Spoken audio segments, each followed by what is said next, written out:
بسم الله الرحمن الرحيم أنا عبد الله عديد أهنا قدوميها جود إيجالية دقل مدق فيلان وحن عاو هالكان وقوفا إيدي سنة dhalinyarada ku guuleysatay koobka Sakafa Cup ama under 17ka qaranka Soomaaliya waxaan leeyahay hambalyo waxaan aad ugu bogaadinayaa macallin Nuur Amiin oo ah macallin uu soo taagnaa muddo badan ba ka shaqeynaya dhalinyarada Soomaaliyeed oo xirfad leh oo xirfadooda dalkooda iyo dadkooda wax ugu qabta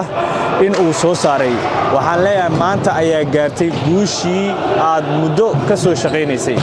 anigu aad baan u aqaanaa macallin Nuur Amiin waa macallin qiimo leh qadarinna mudan in lagu sharfo waxaan dawladda Soomaaliyeed iyo bahda sportska oo dhan ama kala jooga adduunka ee qurbo joogta u badan yihiin in macallinka la taageero awoodna la siiyo hamiga oo ka lahaayna dhalinyarada ee maanta noo muuqato hambalyo aan leeyahay under 17ka ee Soomaaliya